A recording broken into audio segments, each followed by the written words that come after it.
Vamos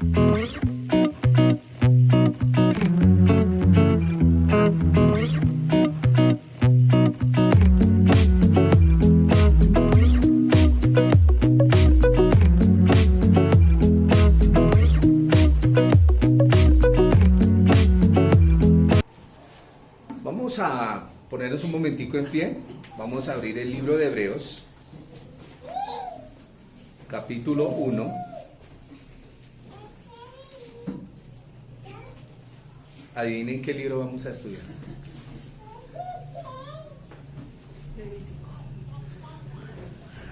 Sí, va a la par. Esta semana arrancamos con el libro de Levíticos y Levítico va tomado de la mano con Hebreos necesariamente. Vamos a leer 3 versículos, 4, de manera antifonal. Hebreos capítulo 1. Ustedes lean el primero y yo sigo. Lean el 1 y luego sigo yo con el 2. Vamos a leer la palabra del Señor. Dios, habiendo hablado muchas veces y de muchas maneras en otro tiempo a los padres por los profetas, En estos postreros días nos ha hablado por el Hijo, a quien constituyó heredero de todo y por quien asimismo hizo el universo. el cual, siendo el resplandor de su gloria y la imagen misma de su sustancia, y quien sustenta todas las cosas con la palabra de su poder, habiendo efectuado la purificación de nuestros pecados por medio de sí mismo, se sentó a la diestra de la majestad en las alturas.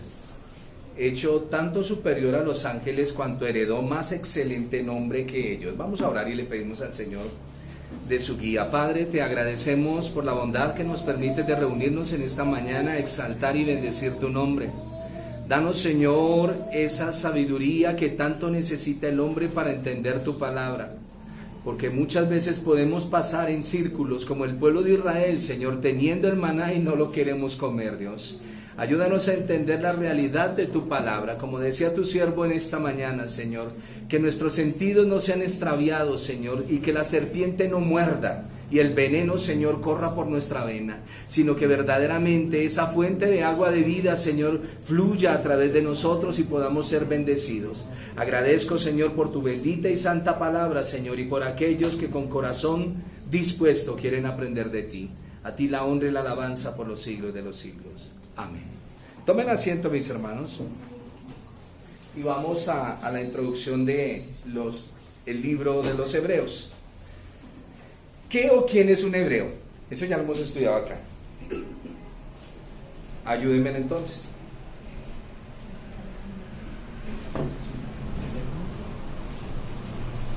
Nació en la región de Hebrón. Los que cruzaron el mar. ¿Cuál mar? Ah, sí.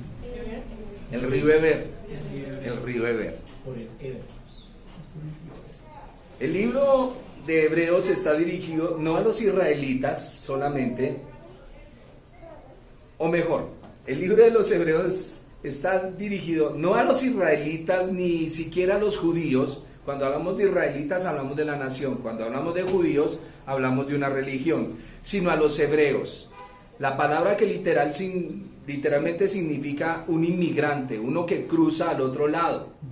En los días de Abraham habían muchos que emigraron del valle del Tigris y de Éufrates al oeste hacia Canaán y a otros lugares.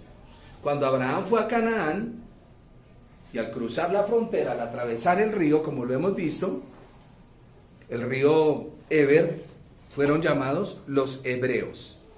¿Estamos? Abraham también era hebreo debido a su descendencia de Eber. Eso lo pueden ver en Génesis capítulo 11, verso 14. Por favor, mírenlo. Mercedes decía que también eran como los mojados, algo así. Sí, señor. Por eso era que los llamaban hebreos. Abraham era hebreo debido a su descendencia. Era la 4ª generación después de Noé. También era hebreo por elección cuando emigró de Canaán. ¿Qué dice Génesis 11, 14? Quien lo tenga, dígame, y no van a formar desorden. Amén.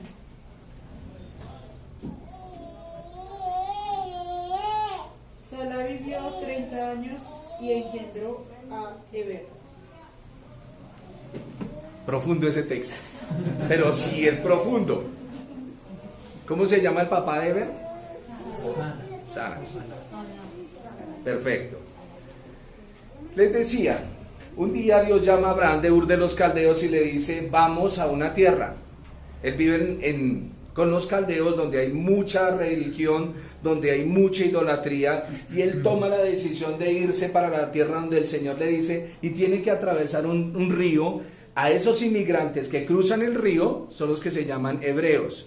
Como decíamos, gracias a la ilustración que el hermano nos recordaba, cuando los hombres van para Estados Unidos pero no van por la vía legal, atraviesan el río Bravo, y por eso es que son llamados los mojados. Y es importante entender esto. Entonces, este libro está escrito no para satisfacer la curiosidad de unos hombres religiosos, está escrito para aquellos hombres que han tomado la decisión de caminar con el Señor y de seguir con el Señor. En su contexto original es una transición porque ellos van a sufrir la destrucción del templo. Eso ya lo hemos estudiado acá cuando estudiamos Apocalipsis. Dios le dijo a Abraham que abandonara sus raíces. Usted sabe lo difícil que es eso, ¿no? ¿Usted sabe lo difícil que es abandonar su carácter? Es que en mi familia somos así, esas son sus raíces. Es que en mi casa somos así. Es que en mi tierra somos así.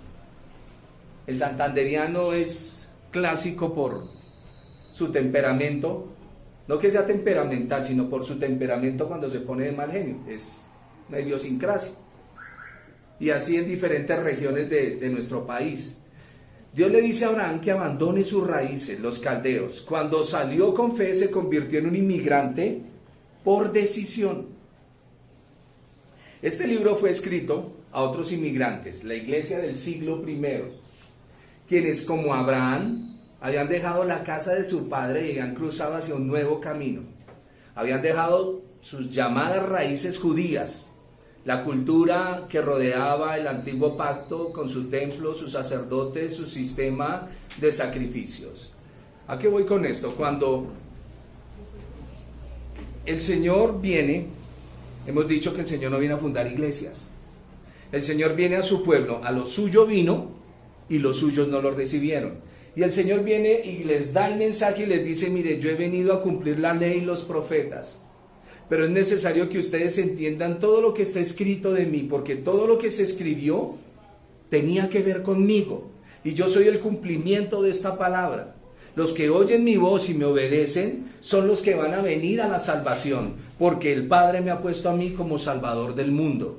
Y comienza la predicación, pero antes de que el Señor predique, envían a Juan el Bautista para que allane el camino. Cuando aquellos israelitas que vivían en Jerusalén comienzan a escuchar el mensaje del Señor, y los que vivían por allá en las regiones también gentiles comienzan a creer en el Señor Jesús, y entonces viene un conglomerado de personas a creer en el Señor. Cuando el Señor muere y resucita, delega a sus discípulos la función de ir a predicar el evangelio a las diferentes regiones. El Señor dice primero por el corazón, Jerusalén, luego por Judea, después van a Samaria y después hasta lo último de la tierra. Ese era el objetivo del pueblo de Israel cuando el Señor lo llamó y le dio la ley en Sinaí. Le dijo, a ustedes les es dada la ley para que ustedes vayan al mundo y se la prediquen. Pero el pueblo de Israel no lo hizo. Y por eso fue que fracasó en su trabajo con el Señor. El Señor llama a los discípulos y los discípulos comienzan su trabajo. Uno de los hombres más notables es Saulo de Tarso, que es un miembro de la religión judía, miembro del Sanedrín, y con él comienza un trabajo fuerte el Señor, y el Señor le dice, voy a apartar a Saulo y le voy a enseñar lo difícil que es trabajar para mí. Eso lo dice el Señor y llama a Saulo por el camino hacia Damasco. Saulo comienza su trabajo, y en su trabajo comienza una lucha que hemos visto en el libro de Hechos, de cómo enseñarle a las personas el camino del Señor, y después de enseñarles el camino del Señor, ellos quedaron sin iglesia, quedaron sin piso. ¿Cuál era la iglesia? Pues el templo en Jerusalén. Ellos estaban acostumbrados desde muy niños a ir al templo, a llevar los sacrificios, a acompañar a papá y mamá en las romerías hacia Jerusalén. tenemos estas costumbres, tenemos el día de reposo, tenemos la circuncisión. El Señor no tocó absolutamente nada de eso, solo los llamó a la salvación. Es Pablo el que viene ya abriendo el camino hacia los gentiles, hablando sobre la circuncisión y que tiene que ver con el pueblo de Dios. Entonces, en esa transición, cuando vienen y le explican a uno una verdad, era necesario que estas personas entendieran lo que iba a suceder. Y por eso es escrito este libro de los Hebreos, porque hay una transición. Bueno, ahora que conocemos al Señor, ¿dónde nos vamos a congregar? ¿Dónde vamos a ir a estudiar la palabra? ¿Qué vamos a hacer? Ya no podemos entrar al templo, porque el templo es anti-Jesús y nosotros creemos en Jesús. Los judíos son anti-Mesías, porque no creen que Él sea el Mesías. ¿Qué hacemos? Y por eso comienzan a fundarse en ciertos lugares como sinagogas, donde los creyentes comienzan a ir, pero también se introducen unos judaizantes y comienza el mismo problema. Luego es cuando se trasladan a las casas para comenzar la instrucción bíblica. ¿Está entendido? No hay pierde. Este libro fue escrito a otros inmigrantes en la iglesia del siglo I, quienes como Abraham habían dejado la casa de su padre y habían cruzado hacia un nuevo camino. Ahora sí me lo van a entender. Habían dejado sus llamadas raíces judías, la cultura que rodeaba el antiguo pacto, su templo, sus sacerdotes, su sistema de sacrificios. El autor de Hebreos les estaba exhortando a no caer frente a las presiones de la gente, porque les decían: esa iglesia no es del Señor, ese Jesús no es el Señor, nosotros llevamos miles de años de historia. Y ahí es donde viene la dificultad para esta gente. Recordemos entonces que nuestra herencia espiritual está en aquellos que por la fe cruzaron, que es lo que nosotros estamos haciendo hoy en día. Es tan difícil el camino del Señor, pero no porque sea difícil, sino porque debemos desmontar de nosotros todo lo que traemos. Porque nosotros fuimos adiestrados y enseñados de unas maneras tan bobas, que cuando llegamos a la Escritura es donde nosotros aprendemos lo que verdaderamente tenemos que hacer: mirar el corazón. Al igual, hoy la iglesia debe abandonar ese culto pagano, y quiero que lo piensen, basado en la exaltación del hombre, donde el hombre es importantísimo en la iglesia y no es Dios. ¿Me está escuchando? Eso es parte de un culto pagano, paganismo en la iglesia. Al igual que hoy la iglesia debe abandonar ese culto pagano basado en la exaltación del hombre, de la riqueza, y debemos servir al Señor en espíritu y en verdad. Porque tenemos el máximo ejemplo. ¿Cuál es nuestro ejemplo? El Señor Jesús. ¿Y cuál es el ejemplo que nos dice el apóstol Pablo de Él según Filipenses capítulo 2? Que abandonando su forma de Dios, su vida. Que siendo Dios, se despojó de sí mismo y se hizo poco menor que los ángeles, se hizo hombre. Y no solo se hizo hombre, porque no fue un rey, sino que en su condición de hombre se humilló y vino a ser esclavo, servidor de Dios, y vino a servirle a sus discípulos y a su gente. Por eso es que lo vemos a Él ayudando al pueblo, bendiciendo el pueblo, nunca buscando nada para sí. Y sus luchas, sus dificultades, sus problemas los tuvo que afrontar y llevarlos hacia adelante. Tanto que lo vemos tomar una vasija y una toalla para lavarle los pies a los discípulos y enseñarles ciertas verdades. Ese es el ejemplo del maestro.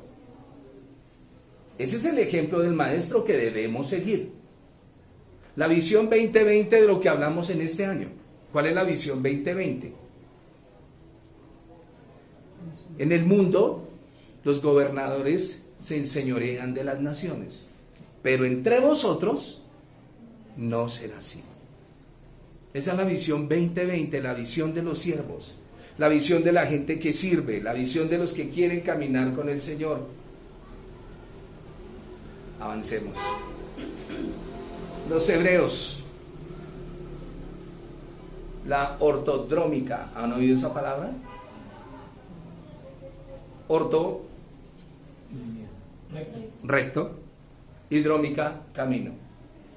Camino corto. La ortodrómica habla del camino corto que el Señor me traza para llegar a Él, pero cómo yo lo trazo tan largo. Por eso al estudiar el libro de Éxodo, y ahorita que sigamos en nuestros libros del Pentateuco, vamos a ver cómo el pueblo, voy a decirlo en cierta manera, pudiendo llegar en 40 días, se demoró 40 años. Y de esos 40 años, la primera generación no entró. Entra la segunda generación. ¡Qué increíble! ¡Qué increíble somos nosotros para retardar un proceso en nuestras vidas! ¿Hasta dónde llega la obstinación? El Señor le dijo a Pablo: dura cosa te es dar coces contra el aguijón. Es duro. No es fácil que golpees. ¿Cómo es que se llama eso? ¿Dónde están las avispas? No, es el avispero. Es muy difícil que golpees el avispero sin que las avispas te atiendan. Dura cosa te es dar coces contra el aguijón. La ortodrómica es el camino más corto entre dos puntos.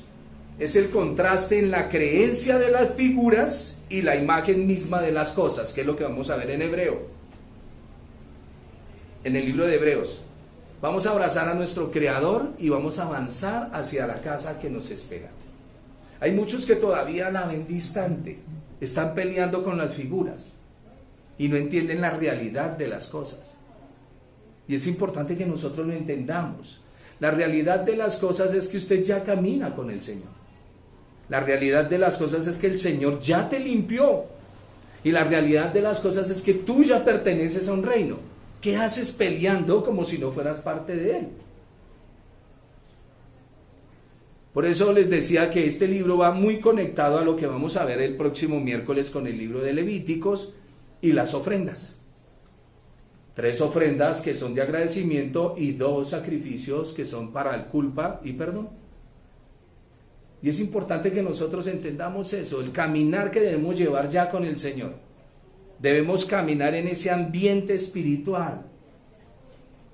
Imagínense Pablo llorando porque le pegaron en Listra. Claro que lloró, obvio que lloró, que eso duele. Que le den una paliza y lo saquen casi muerto, eso duele. Pero siempre se refugió en Dios. Y es importante que nosotros también lo hagamos. Que tengamos, hemos dicho que el que no sabe para dónde va, cualquier transporte le sirve. Pero el que tiene una meta definida, algo fijo, no importa la circunstancia, él ama lo que quiere hacer y sigue hacia adelante. Eso no es. ¿Qué les parece? A ver, denme su aprobación, hermanos.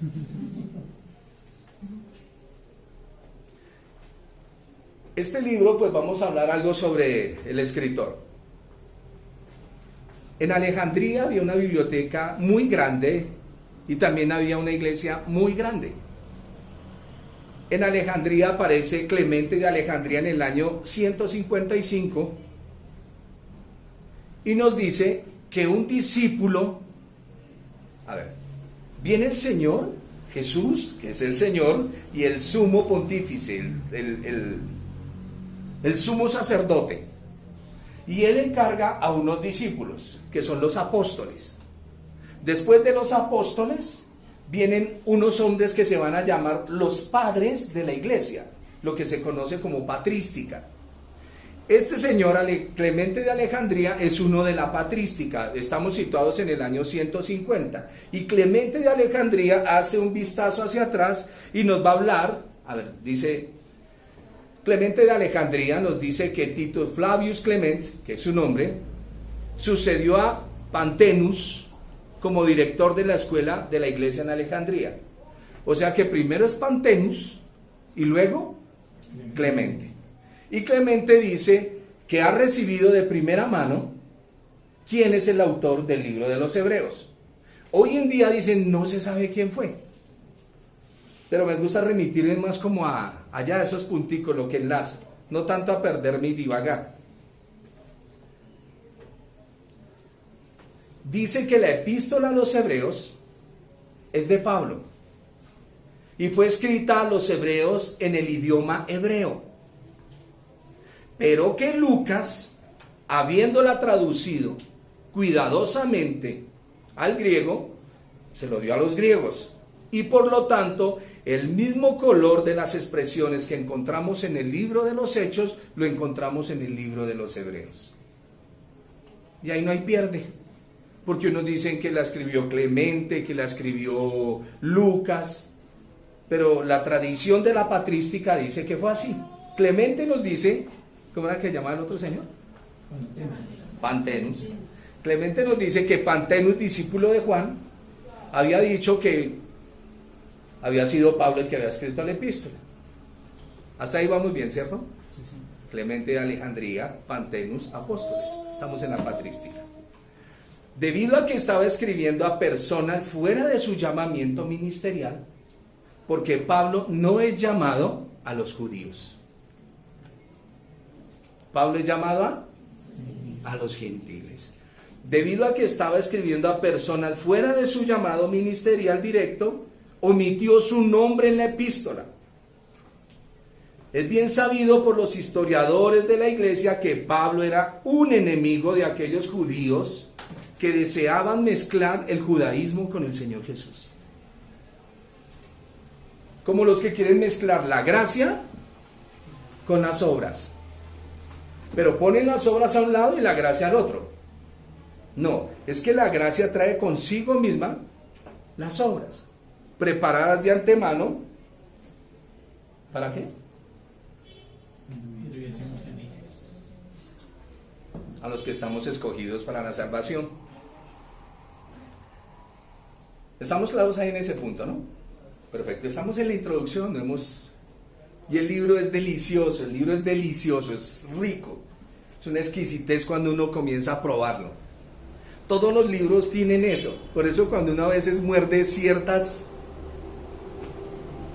apartes que no le saben a Cristo, uno queda como, esto está desabrido, esto no tiene sabor, esto le falta. Por eso es que los libros apócrifos no tienen ese sazón. Nos pueden narrar mucha historia, pero lo rico perdónenme la expresión, de este pastel que es la Biblia, es que por donde usted lo coja, mordisquito que le dé, sabe delicioso. Un día un profesor de seminario dijo, usted por donde corte la Biblia, debe sangrar la sangre del Señor. Si ese libro no sangra la sangre del Señor, eso no es de Dios. Y es importante entender esto. El apóstol Pablo fue tomado como hereje porque los judaizantes malinterpretaron sus enseñanzas pensando que estaba abrogando toda la ley de Dios. Y de hecho, Pablo le daba honor a la ley en sus escritos. ¿Cuál es el problema de los judaizantes? El problema de los judaizantes fue que después de la salida del cautiverio, por ciertos sacerdotes y por ya ese Talmud babilónico que traían, que lo llaman la tradición de los ancianos,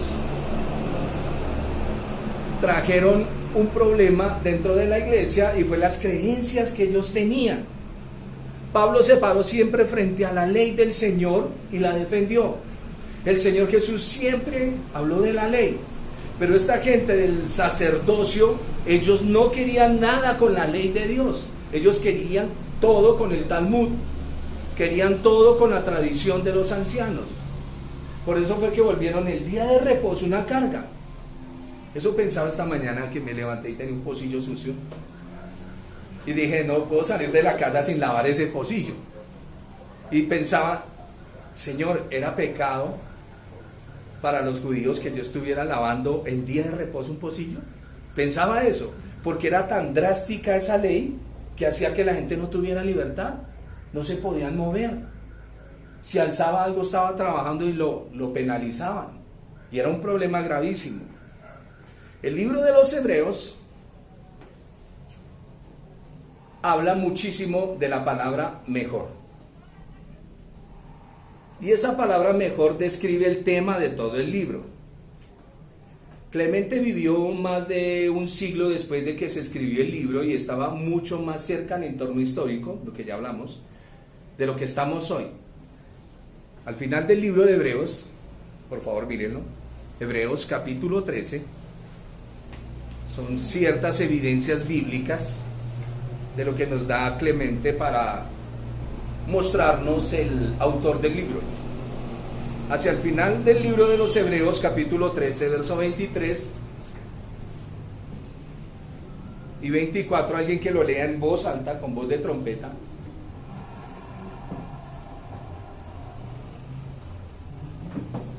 Saber que está en libertad nuestro hermano Timoteo, con el cual, si viniere pronto, iré a veros. Saludar a todos vuestros pastores y a todos los santos. Los de Italia os saludan. Amén. Primeramente, el autor de Hebreos está relacionado con Timoteo. Conoce bien a Timoteo y da una información de Timoteo. ¿Y quién era el que andaba con Timoteo si no era Pablo? Lo segundo, Pablo fue arrestado y fue llevado a Italia, donde después sería llevado a Roma. Y él escribe ahí en la carta, saludos desde Italia. Vamos a dejarlo ahí. El que no quiera creerlo, pues a estudiar y a luchar y a fortalecerse. Mi idea es darle una reseña sin que tengamos tanto problema. Este libro debe haber sido escrito entre el 60 y 69, antes de la destrucción del templo. Puede ser entre el 60, 64, 60. Yo no voy a pelear por la fecha. Lo importante es que entendamos que el libro fue escrito antes de la destrucción del templo, en previsión de la destrucción de Jerusalén, y su propósito siempre fue animarlos. Creo que el mejor ejemplo que tenemos es ahorita con esta pandemia. Si no tenemos un lugar donde congregarnos, ¿cómo nos vamos a congregar? Bueno, en esa época no había Facebook, no había YouTube. Entonces, ¿cómo hacen los hermanos? Y se comunicaban y ponían señales y se reunían en las casas y se congregaban en lugares, cerraban las cortinas de tal manera que no los vieran, pero su anhelo siempre era buscar del Señor. La persona que ama busca lo que ama. Dejémonos de cuentos. Donde está su corazón, mejor, sí, donde está su tesoro, ahí estará su corazón. Una persona nunca irá a buscar lo que no quiere. Por eso admiro las personas que con su esfuerzo, su lucha, llegan a buscar del Señor. Jamás serán avergonzados de parte del Señor. Y explicar por qué los creyentes deberían separar del antiguo orden sacerdotal y entrar en el orden del Señor. Escúcheme en esto, romper con los lazos religiosos, y esto se lo digo a los cristianos hoy en día, romper con los lazos religiosos que traen en la cabeza es un problema. Porque tenemos iglesias evangélicas no bíblicas. ¿Suena fuerte lo que estoy diciendo?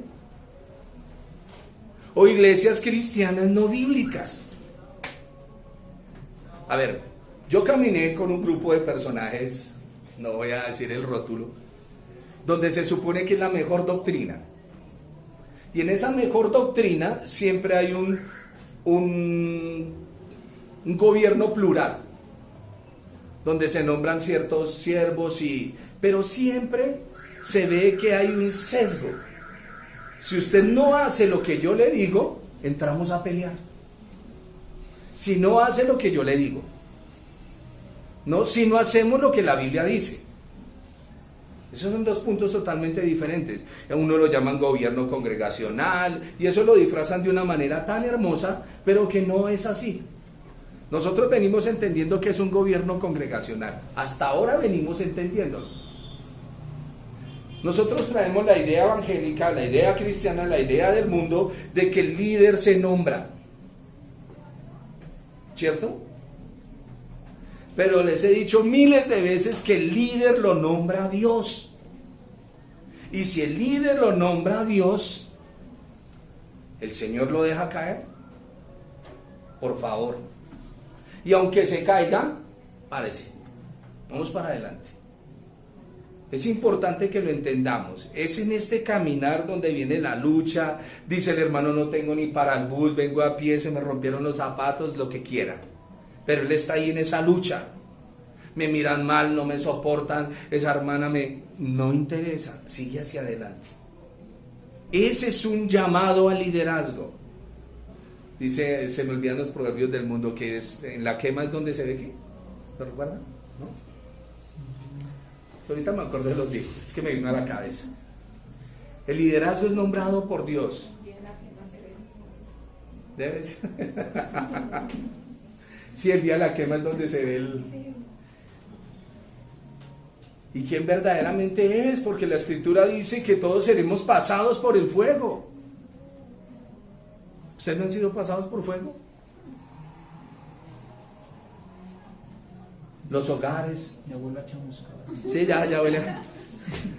Ya está casi a punto, ya está crocantico. Romper con los lazos religiosos es un problema. Con los lazos culturales y familiares es un asunto de gran dificultad. Yo se los he dicho aquí, yo nunca les he tapado nada y eso está grabado. Les he dicho dentro de la iglesia, yo no soy su amigo, yo no soy papá y yo no soy esposo. Yo no soy eso. Porque yo me debo a un llamamiento. Ya afuera es otra cosa. Ya nos podemos acercar como pastor amigo, como pastor padre, y dependiendo de lo que usted quiera. ¿Me están entendiendo? Pero hay un sitio, a ver, es como el policía. El policía en su institución es policía, pero cuando sale es un civil. Él tiene que ir al supermercado, él no porque es policía le va a llegar todo a la casa. Todos en la casa, fírame papá. No, eso no es así, eso no es así. Y es importante que nosotros entendamos los roles que tenemos dentro y fuera de. Es muy importante. Hablaba que días con los hermanos el miércoles. Le dije, o sea que el día que yo pase por la casa de ustedes y los vea a ustedes gritando y... Yo voy a visitar a la hermana Pepita, aquí no hay ninguna Pepita, así que no hay ningún problema. Si hay alguna Pepita, alce la mano, porque de hermano usted está predicando y echándome vainas desde el púlpito. No, señor. Por eso es que yo odio a veces, no odio, rechazo tener cierta consejería con ciertas personas, y la rechazo, porque dicen es que usted está predicando lo que yo le conté. Y quieren en la consejería maniatarlo a uno para que uno no predique la palabra. Entonces me toca tener mucho cuidado de no tocar mi esto. Por favor, yo tengo que predicar en la palabra. Estamos acá en la introducción de Hebreos. Y en la introducción de Hebreos, miren lo que nos está tocando. Romper con toda relación. Señor Jesús, ¿qué pasó? Afuera están tu madre y tus hermanos. ¿Respuesta? ¿Quién es mi madre y mis hermanos? Los que hacen la voluntad de mi Padre. Si quieren entender quién es mi familia, ustedes tranquilos acá en la reunión. Tranquilos. Aquí estamos honrando al Señor. Después yo miraré cómo cuadro con ellos. ¿Sí me están entendiendo el punto? El Señor mismo es el que traza esa división. Mi madre y mis hermanos. El Señor le dijo a Juan, Juan, he ahí a tu madre, cuídala, ayúdala. ¿Lo dijo o no lo dijo? La Escritura no solo es para leerla y entender un versículo, o aprendérmelo mejor, porque entenderlo ya es una aplicación más profunda. Vuelvo otra vez, romper con los lazos religiosos, culturales y familiares es un asunto de gran dificultad. Eso que estamos viendo hoy en día de volver a las raíces judías, escuchen bien la palabra, raíces judías, ¿me están llevando a dónde? A un judaísmo, no a las raíces bíblicas. Raíz bíblica es una cosa, raíz judía es otra.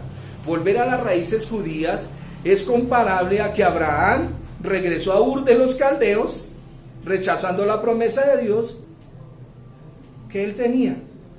El que edifica el que derrumba y vuelve y edifica y vuelve y derrumba, transgresor se hace. Si las cosas que destruí, las mismas vuelvo a edificar, dice el apóstol Pablo, transgresor me hago. Ahora vamos a la introducción de nuestro libro. Agradezco a un hermano que puso ayer en el grupo de la iglesia que debíamos estar dispuestos a tener clases de 6 horas. Yo me deleité, me regocijé, grité de júbilo. Dije que se escucha hasta el Distrito Capital. Molestando. En el capítulo 1 y 2 vamos a ver al Señor Jesús como creador y heredero de todas las cosas. El Señor Jesús no está jugando aquí. Eso no es un juego, porque parece que hubiese una mesa con un jueguito. Por favor, miren bien la imagen. El rollo con los sellos es la imagen de lo que estamos mostrando. Y el Padre le entrega al Hijo toda autoridad y toda potestad. Donde se revela el reino, el Hijo va a revelar al Padre y el Padre revela al Hijo, y el Espíritu del Señor está ahí. Eso lo vamos a ver en el capítulo 1, en la profundidad de lo que el apóstol o el escritor de los Hebreos nos está diciendo. En el capítulo 1 y 2 vamos a ver al Señor Jesús como creador y heredero de todas las cosas, revelando al Padre. Y como el Padre, como leíamos en el texto, ha hablado a través de todas las edades, dando testimonio del Hijo. Avancemos otro poquito. En el capítulo 3 vamos a ver el contraste entre Moisés, que representa la ley, y Jesús, que representa la gracia, y que lo uno sin lo otro existe. No hay gracia sin ley. No hay gracia sin ley. Y no existe la ley sin la gracia. ¿Cómo puede haber gracia en la ley? Pues por los sacrificios. Esa es la gracia que se manifiesta. ¿Sí? ¿Alguna pregunta? ¿No he entendido? Ya les vuelvo a preguntar, a ver.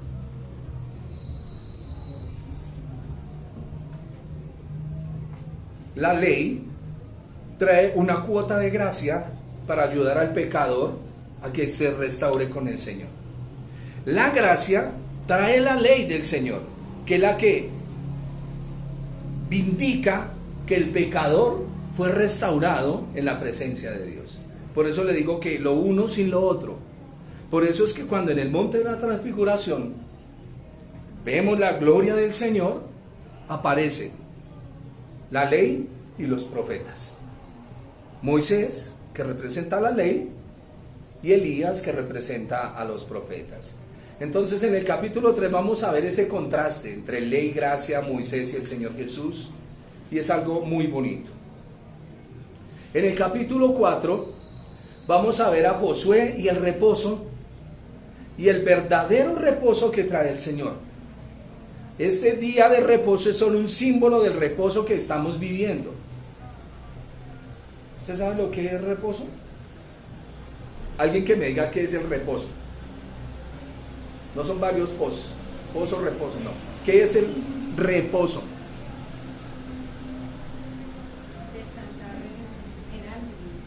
Descansar en algo, perfecto. Utilizamos la palabra descansar. ¿Y cuándo utilizamos la palabra descansar? Cuando no estoy haciendo nada. O sea, no tengo ningún oficio, ningún trabajo, algo que hacer. Bueno, pongamos el antónimo de descansar, ¿cuál es? Trabajar. Entonces el Señor dice que en medio del trabajo encontraremos el descanso. La persona que trabaja y no trabaja descansada en lo que hace, trabaja fatigada, ese trabajo no es un deleite para él. Es un problema. ¿Ha visto gente que odia el trabajo que tiene, pero me toca por obligación? Horrible. No hay cosa más hermosa que desempeñarnos en lo que nos gusta. Por eso el Señor dice que Él nos trae el reposo. Por eso el día de reposo fue un entrenamiento para ellos, para decirles, el día de reposo, ¿qué es lo que dice? Inhabilita al hombre en sus actividades y le dice, yo soy el sustentador de todo esto. no es usted. A usted lo dejé caminar y que se moviera en ciertas actividades, pero le he dicho que el día más glorioso de toda esta semana es el día de reposo, porque es cuando usted llega y dice, Señor, eres tú. Es importante entender eso, que en medio de sus actividades usted tenga reposo, en medio de su trabajo tenga reposo, en medio de la iglesia tenga reposo. Hay gente que no tiene reposo. ¿Ha visto la gente amargada y cansada por ponerle cargas a los demás? Pero es que este no hace, y esta tampoco, y este aquí, y tranquilo. Señor, pero mire, María ahí sentada. ¿No te da nada que ella esté ahí sentada y yo allá haciendo la comida? Y el Señor le dijo, gracias Marta, su merced cocina delicioso. Y es muy rico lo que nos prepara. Pero esta mujer ha escogido la mejor parte. Porque hay cierto balance entre lo que verdaderamente vale. ¿Vale la comida que hace Marta? Claro. No la hermana Marta, sino Marta la de la escritura. Obvio, hermano, no hables de la comparación de personas y nombres. Mi hermano, y cabe, digamos, cuando el Señor dice que Él trabaja y el Padre trabaja el día de reposo, en la tiración de cuando los judíos dicen, ¿qué haces ahora el día de reposo? Y dice, hasta este día yo trabajo. Y mi Padre trabaja. Lo que pasa es que con la cultura judaizante hablaban de una inactividad en el día de reposo. Y el Señor dijo, no es inactividad. Sí, porque hay gente que tampoco hace nada, pero vive amargada. Porque anda preocupado que voy a comer, cómo me va a vestir, si no trabajo no como, etcétera, etcétera. Claro, y es el pensador y el soñador que la Biblia dice, mañana salgo, hago esto, tin, tun, y no hace nada. Porque no se le dan las cosas, porque todo está en las manos del Señor. Por eso debemos ponerlo todo en las manos de Él. Cualquier trabajo, cualquier negocio que Él nos dé reposo, nos dé paz. Sea que sí o sea que no, ahí estará mi paz. Sea que me aplaudan o sea que no, ahí estará mi paz. Mi paz radica en Él, en que yo vengo y lo veo a Él, y al verlo a Él me alegro y les comunico algo. Esa es mi paz. Yo aquí amargado, tratando de dar un mensaje, eso no es lo que el Señor quiere. El Señor quiere que tengamos paz, que es su reposo. Ese es el reposo y debemos entenderlo. Entonces, en el capítulo 4 de Hebreos vamos a ver el reposo. En el capítulo 5, parte A, lo dividí en dos. Vamos a ver el sacerdocio de Melquisedec, que habla mejor que el de Aarón. Obvio que en el capítulo 7 va a hablar más enteramente de este capítulo. Entonces, es el sacerdocio de Melquisedec frente al sacerdocio levítico. El sacerdocio levítico era una carga. El sacerdocio de Melquisedec es una bendición de cuya orden somos nosotros también. En la parte 5b, o en el capítulo 5, la parte B, vamos a ver la leche o la carne y la madurez espiritual. ¿A qué me refiero con esto?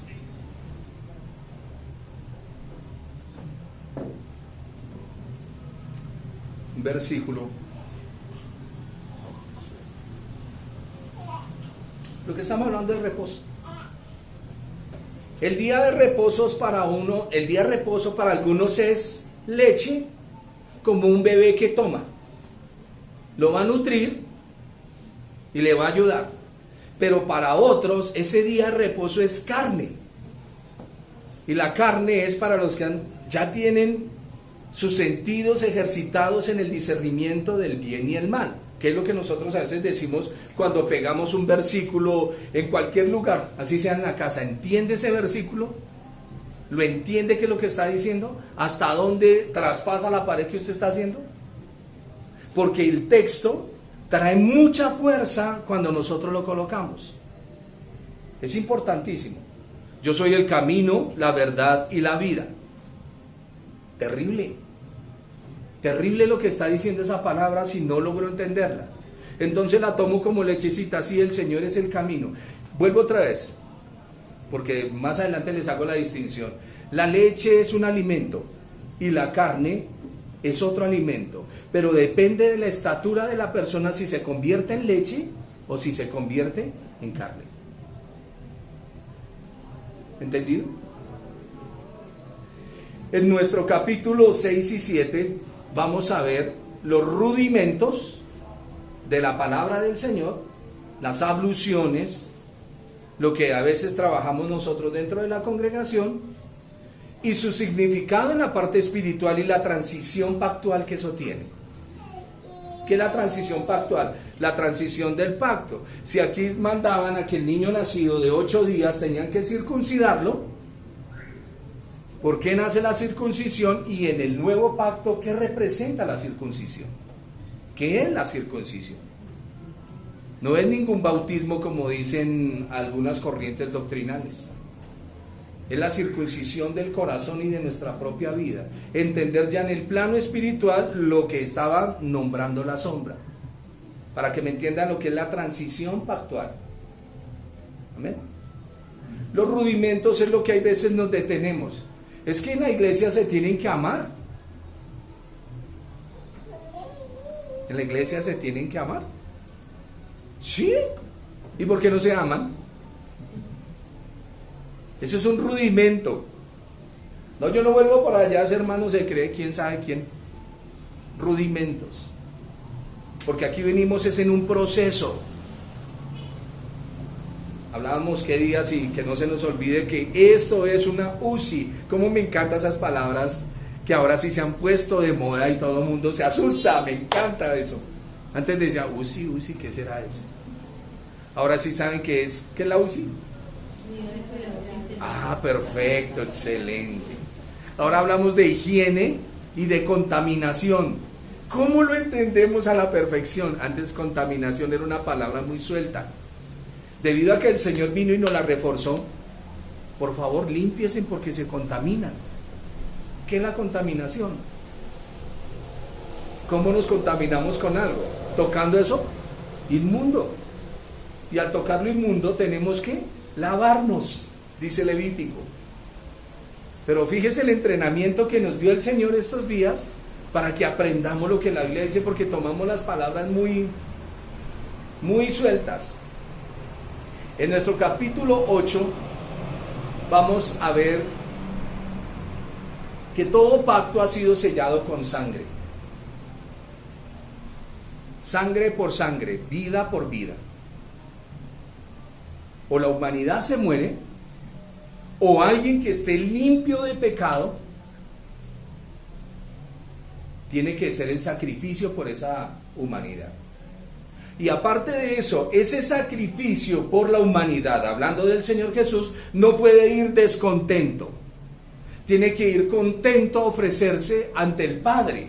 Son las ofrendas que vamos a ver en Levítico. Las ofrendas de acción de gracias, de olor fragante. El Señor Jesús, allá colgado en el madero, no está triste. Él está gozoso de poder presentar esa ofrenda ante el Padre, gozoso en su espíritu, adolorido y dolido en su ser, porque recibe el pago del pecado. Porque lo que el Señor presenta al Padre, por eso es que el Padre dice: este es mi Hijo amado, en quien tengo complacencia, porque todo lo que hace, lo hace por amor, no interesándole el resto. Él le interesa obedecerme, hacer todo para mí, y Él quiere hacer eso. He aquí, oh Dios, en el rollo del libro está escrito de mí: vengo a hacer tu voluntad, pues me he agradado. Horadaste mis oídos, dice el Salmo. Es importante entenderlo, porque a veces, pues, pobrecito el Señor, cómo sufrió, lo mata. No, un momento, pero eso fue que Él dijo: no lloren por mí. Aunque me duele todo lo que me están haciendo, esta ofrenda se la presento a mi Señor como olor fragante. Y aunque muero por la humanidad, porque quiero hacerlo, esto lo hago con amor. No lo hago porque me toca. Porque algunos leen la oración en Getsemaní, cuando el Señor dice: pasa de mí esta copa, y dicen: no, es que el Señor no quería. Eso es una contradicción absurda. Debemos entender qué era lo que el Señor decía en su oración. Los pactos en el capítulo 8 van con sangre. La vida del inocente por la vida del pecador, ese fue el entrenamiento que el Señor le dio a Israel. En el capítulo 9 y 10 parte A, nos va a hablar del Señor Jesús y el tabernáculo. Capítulo 9 y capítulo 10, hasta la mitad del 10, nos va a hablar del Señor Jesús y el tabernáculo. El tabernáculo solo era una sombra que representaba al Señor. ¿Y quién era Él? Me he puesto a pensar que el sacerdote tenía que regar un poco de sangre en las cortinas. ¿Usted sabe a qué huele eso? ¿Ha olido alguna vez la sangre? Huele como a hierro. Y tenían que llenar esto y en las cortinas lanzar sangre y día tras día, año tras año. Eso debió de ser terrible. Cada vez que me entro allá, más miedo me da. Por eso cuando lo traslado al Señor puedo ver lo que Él hizo. Y no es tan... Es terrible. Es terrible. Es terrible lo que hicimos con Él. Y lo que el Señor soportó por nosotros. Y ese era el entrenamiento aquí con este tabernáculo y todos esos sacrificios, y es lo que nosotros vamos a ver. En el capítulo 10b al capítulo 12, el Señor Jesús nos va a hablar, o mejor, Hebreos nos va a hablar del Señor Jesús, la fe y la disciplina. Porque todo aquel que toma por hijo, lo disciplina. Hay veces estamos tan desordenados en nuestra vida que creemos que estamos bien. Y cuando viene la disciplina para uno, eso lo hemos notado nosotros acá como comunidad, cuando viene la disciplina para uno, viene para todos. A ver, papá llega a la casa y la niña se portó mal. Y papá la tiene que llamar a relaciones y pao, pao. Y cuando pao, pao, se pone tensionante el ambiente, porque ya no es ambiente de fiesta. Aquí nadie se puede reír porque estamos en un asunto de autoridad. Eso es un asunto claro. Y lo mismo sucede en la iglesia. Lo mismo sucede. Por eso debemos de tener nosotros cuidado de qué parte es la que ejecutamos en el asunto de la disciplina dentro de la iglesia. ¿Soy de los participantes al pao pao, a la disciplina del Señor, o soy de los que trabajé para que todo se restaurara antes de que viniera la disciplina? Porque el Señor dice: ponte en cuentas con tu adversario, no sea que por el camino haya un problema y después sean guardados. Es importante que nosotros tengamos mucho cuidado en cuanto a los movimientos de la iglesia. No seamos participantes de cosas que no nos edifican. Nosotros vamos en el trabajo de la edificación. Dijo el pastor Charlie Swindon: pásame otro ladrillo. Vamos es edificando. Edificando. Su merced no quiere edificar, siéntese, mire. Hay jugo en la nevera. Siga ahí, tome juguito que en la nevera. Siéntese y relájese un ratico. Los que están trabajando, déjenlos trabajar. Hay veces toca como ponerles audífonos a los hermanos con predicaciones y palabra para que no escuche voces exteriores, sino que solo esté interiorizado en el Señor. Importante que nosotros entendamos esto en nuestro caminar con el Señor, en nuestra vida con el Señor, y lo que tenemos que hacer. Si su merced se considera una persona que edifica, ya sabe qué es lo que va a hacer. ¿Usted es la alegría de la fiesta o es el que la daña? ¿Quién es usted? ¿Ya se identificó o no? ¿Usted cuando llega a cualquier lado es motivo de alegría? Que eso es lo que nos va a tratar aquí la fe y la disciplina, que es muy importante. Ahí en la fe y la disciplina, en Hebreos capítulo 12 dice: honrosos sean todos el matrimonio y el lecho sin mancilla, pero a los adúlteros y fornicarios juzgará el Señor. Pero también hay otras pautas ahí, dice: cuando estés en la disciplina, no te enojes, no te molestes. Y es importante que nosotros entendamos, y ustedes tienen que entenderlo ya. Cualquier cosa que me contamina, Llegó el hermano con el COVID 2020, quite de aquí, échele alcohol. Y usted también. A mí no me contamine con eso. Que viene el hermano, usted ya sabe que viene el hermano que trae su COVID espiritual, el tapabocas y los guantes y chale con el varón. Protección antes de hablar con las personas. ¿Entendido? Protección. No lleve la suciedad de otros a su casa. ¿A qué la lleva? ¿A qué la lleva? Dígame. Por eso estas medidas sanitarias han sido tan buenas para que entendamos. Antibacterial, alcoholcito, los zapatos. Hay unos que se pasan de extremistas, bueno, se lo aceptamos. Son sus medidas para protegerse, se lo aceptamos. ¿Cierto? No vamos a ser imprudentes de no. Quítese los zapatos. Bueno, está bien. Pero no me voy a mirar la media. Es importante, mis hermanos, se lo suplico en el nombre de mi Señor Jesús, en cuya presencia estamos. Sea usted de las personas que edifican y no de las que contaminan. Porque si no, nos toca llamar a la alcaldía del reino. El alcalde de ahí sí es serio. Creo que es San Pedro el que le dieron las llaves. De manera coloquial. Cuidado con los comentarios, cuidado con esos virus que enferman. No se enferme. Su merced no está llamado a enfermarse, su merced está llamado a tener vida, alegría. Lo hemos dicho, ¿esta es la iglesia de los abrazos hipócritas? No, jamás. Este hermano me saca la chispa, pero déjeme un abrazo. Yo no me voy a ver cargado, olvídese, yo no me voy a llevar su problema para mi casa. Más bien si llego a su casa trato de que la pasemos rico. Que nos escuchemos un vallenatico espiritual o de acuerdo al género suyo. En serio. Una ranchera espiritual, dijo la hermana. Es importante que nosotros entendamos en nuestras casas, con nuestros esposos, con nuestros hijos. Por favor, mire, se lo suplico de todo corazón.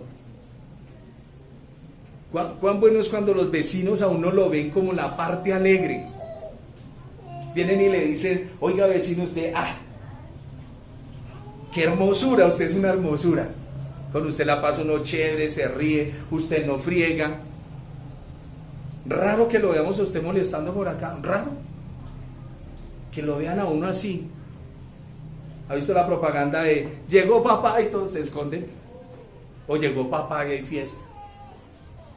Seamos los motivos de la fiesta y nunca le amarguemos la fiesta a los demás. ¿Estamos? Si tiene mal genio, vaya, dése una vuelta, vaya, pasee, cuente hasta 10,000 y vuelve a la casa. En serio, hay muchas cosas que distraen, Hierro con hierro se aguza, sí, habrá momentos tensionantes, nadie va a decir que no, pero saque esa fuerza que el Señor le ha dado y viva en el reposo del Señor. Y ya para terminar, en el capítulo 13 tenemos las exhortaciones generales. Esas exhortaciones de que tengamos cuidado, que somos una congregación de santos. Y si somos una congregación de santos, no podemos atacarnos porque golpeamos, escupimos el rostro del Señor. No podemos matarnos. Y también dice el apóstol ahí en el capítulo 13, no dejando de congregarse como algunos tienen por costumbre. Tanto más cuando veis que aquel día se acerca, el día de esa destrucción, el día del problema. Y es importante que nosotros hagamos caso a la Escritura. Claro que a mí no me gusta esa palabra, hagamos caso. ¿Qué es hagamos caso? Más bien seamos obedientes. Seamos obedientes a lo que la Biblia dice. Hay veces uno le dice a los niños, haga caso. Y yo a veces pienso en la palabra, ¿qué es caso? Haga caso. No, sea obediente, obedezca lo que se le está diciendo. Creo que esa palabra obediencia acompaña muchísimo mejor. Y esto es, a manera general, lo que vamos a estar estudiando en el libro de los Hebreos. Y vamos a aprender muchas cosas bonitas. Recuérdenlo, no deje que ningún COVID espiritual lo infecte. ¿Estamos? Que después yo lo veo a usted aquí. No puede respirar espiritualmente. ¿Qué pasó? ¿Qué pasó, hermano? Y así sucede en nuestras vidas, en nuestros hogares, en nuestras congregaciones, y eso es muy normal. ¿Es normal que entre los hogares haya peleas? Sí. ¿Ustedes creen que yo estoy jugando cuando les digo, ay no, eso suena hermoso, qué hermano tan tierno, la familia Rap? ¿Ustedes creen que eso es porque suene tierno? Es que venimos años caminando y conociéndonos. Hay integrantes nuevos que ahí venimos cogiéndonos el paso. Pero después de tantos años es difícil que no nos cojamos el paso. Coger el paso es que aprendamos a caminar juntos, ¿no? Sí, es una expresión, perdónenme, no suena como tan de diccionario, pero es importante. A ver, ¿a qué se refiere uno cuando dice cojan el paso? ¿Usted ha bailado alguna vez con una persona que usted nunca le coge el paso? ¿No? A estos hermanos nunca fueron a fiestas, bueno, parecidos. Nunca supieron qué es eso. Pero eso es muy incómodo. Bailar con una persona que uno no le coge el paso es incómodo. O como cuando uno va de novio y ella sube y baja y uno también sube. Eso es incómodo, incómodo. Entonces uno trata como de caminar de acuerdo a conforme la persona camina. Y es importante que todos aprendamos a caminar. Hay dificultades en la iglesia, dice el apóstol Pablo, y hay que enfrentarlas. El problema es si nosotros tiramos la granada y salimos a correr. Ese sí es el problema. Tenemos que enfrentarnos todos en este caminar y seguir hacia adelante. ¿Qué les parece el libro de Hebreos? Excelente, me parece a mí. Y vamos a estarlo estudiando. También los invito, ya los domingos no vamos a tener la transmisión en vivo de Facebook, sino solo los miércoles, para que ustedes también estén tomando apuntes y notas para ir de acuerdo al libro, porque vamos a hacer un resumen. Este libro sí lo vamos a ver capítulo por capítulo, pero el resumen es para que usted no se complique tanto con muchas cosas que hay en el libro de Levíticos. Alguien preguntaba ayer, y fue una excelente pregunta, ¿por qué cuando la mujer da luz, el hombre tiene 40 días y la mujer tiene 80? Cuando nacen, ¿no? De purificación. Preguntaba también una hermana, hermano, ¿por qué tanto juego de azar? Y echaron al azar, y echaron al azar. Echaron suertes. Entonces es analizar esas cosas en la escritura, y no quiero que a causa de los árboles perdamos la visión del bosque. Quiero es que miremos a manera general el libro y lo aprendamos. Vamos a orar, mis hermanos.